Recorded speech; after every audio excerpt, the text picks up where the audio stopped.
নমস্কাৰ টাইমেটলৈ স্বাগতম মই অভিলাষ আৰু লৈ আহিছো এটা গুৰুত্বপূৰ্ণ খবৰ আৰু মাত্ৰ কেইটামান ঘণ্টাৰ পিছতেই ইতিহাস ৰচিব উজনি অসমে প্ৰধানমন্ত্ৰী নামিব মৰাণৰ ৰাষ্ট্ৰপতি প্ৰধানমন্ত্ৰী নামিব স্পষ্ট হ'ব সকলো আৰু বৰ্তমান সময়ত ডাঙৰ খবৰ প্ৰতিগৰাকী অসমীয়া সাক্ষী হ'ব এক বিশেষ ক্ষণৰ সুখই ৰাফেল তেজস সকলো নামিব ৰাজপথত আৰু অসমে ইতিহাস ৰচনা কৰিবলৈ সাজু হৈছে আৰু এই সন্দৰ্ভত সবিশেষ লৈ অহাৰ চেষ্টা কৰিছো জনাই আছো ডাঙৰ খবৰ টাইম 8 বিগ ব্ৰেকিং আৰু মাত্ৰ কেইটামান ঘণ্টাৰ অপেক্ষা আৰু মাত্ৰ কেইটামান ঘণ্টাৰ পিছতে ইতিহাস ৰচিব অসমে ঐতিহাসিক মুহূৰ্তৰ সাক্ষী হ'বলৈ সাজু হৈছে প্ৰতিগৰাকী অসমীয়া উত্তৰ পূব ভাৰতৰ প্ৰতিৰক্ষা ইতিহাসত পোন প্ৰথমবাৰৰ বাবে এনে দৃশ্য দেখিবলৈ পোৱা যাব প্ৰতিগৰাকী অসমীয়া এক বিৰল মুহূৰ্তৰ সাক্ষী হ'ব ৰাষ্ট্ৰীয় ঘাইপথত অৱতৰণ কৰিব ভাৰতীয় বায়ু সেনাৰ শক্তিশালী যুদ্ধ জাহাজ খন্তেক পিছতেই প্ৰধানমন্ত্ৰীয়ে আজি বিশেষ বিমানেৰে ৰাজপথত অৱতৰণ কৰিব মৰাণৰ 127 নং ৰাষ্ট্ৰীয় ঘাইপথৰ বিশেষ ৰানৱেত নামিব প্ৰধানমন্ত্ৰীৰ বিমান আৰু তাৰ পিছতেই ইতিহাস ৰচিব অসমে মৰাণৰ আকাশ কপাই তুলিব যুদ্ধ বিমান সুখই ৰাফেল তেজস 16খনকৈ বিভিন্ন যুদ্ধ বিমানে নিজৰ শক্তি প্ৰদৰ্শন কৰিব সকলো সাজু হৈছে সমগ্ৰ মৰাণ বৰ্তমান সময়ৰ উৎসৱমুখৰ পৰিৱেশ সকলো সাজু হৈছে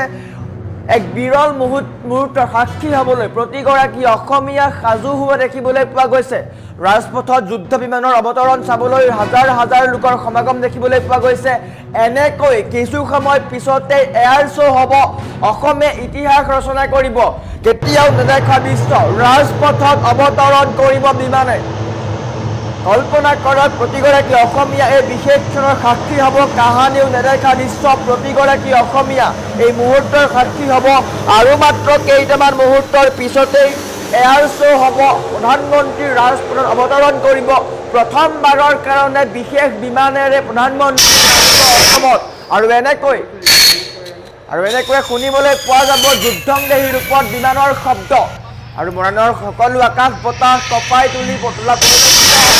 গৰ্জন শুনিবলৈ পাব আৰু মাত্ৰ কেইটামান ক্ষণৰ পিছতেই সকলো এই বিশেষ ক্ষণৰ সাক্ষী হ'ব গতিকে আপুনিও সাক্ষী হওক প্ৰধানমন্ত্ৰী নৰেন্দ্ৰ মোদী 9:30 বজাৰ লগে লগে ইয়াত উপস্থিত হ'ব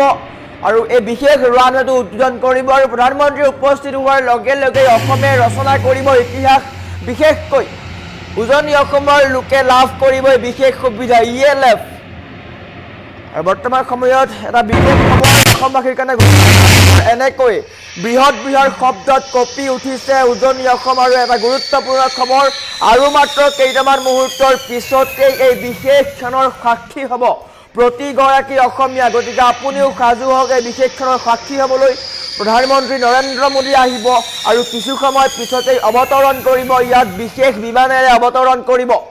অসমৰ ৰাজপথত গাড়ী মটৰ নহয় এতিয়া বিমান চলিছে হেলিকপ্টাৰ চলিছে যুদ্ধ জাহাজ চলিছে আৰু সেয়া হৈছে অসমবাসীৰ কাৰণে গৌৰৱৰ খবৰ প্ৰতিগৰাকী অসমীয়াৰ কাৰণে গৌৰৱৰ খবৰ আৰু বিশেষ দিনটোত এই বিশেষ ক্ষণৰ আপুনিও সাক্ষী হওক আৰু মাত্ৰ কেইটামান মুহূৰ্তৰ পিছতেই প্ৰধানমন্ত্ৰী উপস্থিত হ'ব আৰু অসমৰ আকাশ বতাহ কপাই তুলিব এয়াৰ শ্ব' দেখিবলৈ পোৱা যাব বিশেষ দৃশ্য দেখিবলৈ পোৱা যাব অসমৰ ৰাজপথত চলিব তেজস সুখই মিৰাজ এইসমূহ যুদ্ধ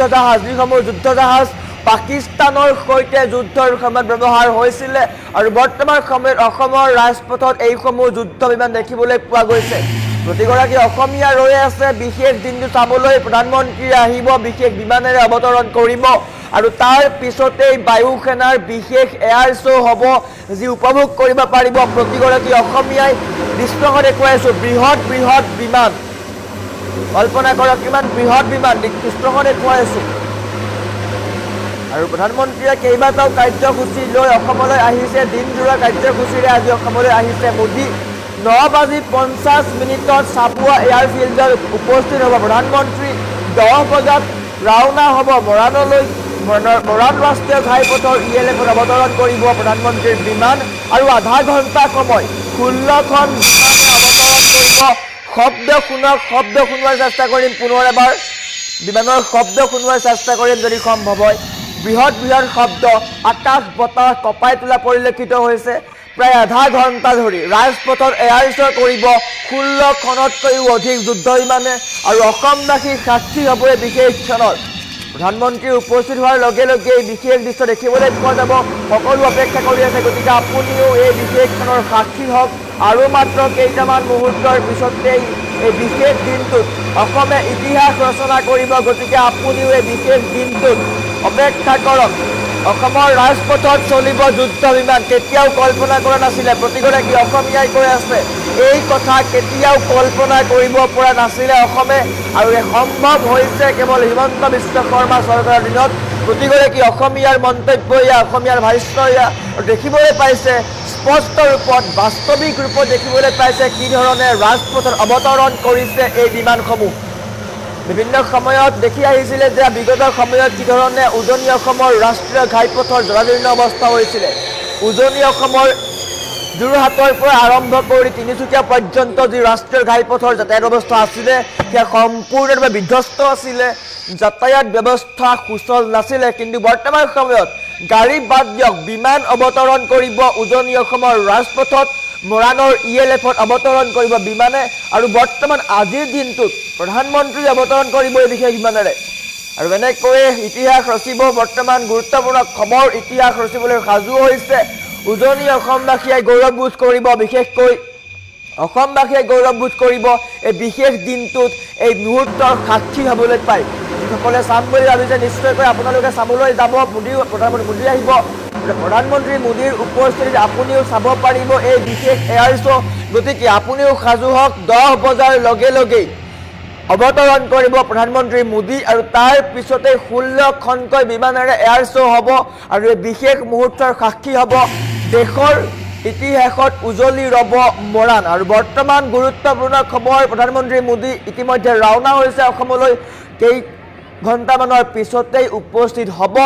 9:50 চাবুৱা এয়াৰফিল্ডত উপস্থিত হ'ব আৰু তাৰ পৰাই পুনে ৰাওনা হ'ব পুনে উপস্থিত হ'ব মৰাণৰ ELFত আৰু তাতেই বিশেষ বিমানেৰে অৱতৰণ কৰিব গাড়ীৰে নহয় বিমানেৰে ৰাজপথত অৱতৰণ কৰিব প্ৰধানমন্ত্ৰী মোদী আৰু আপোনালোকে প্ৰত্যক্ষ কৰিব পাৰিব সেই দৃশ্য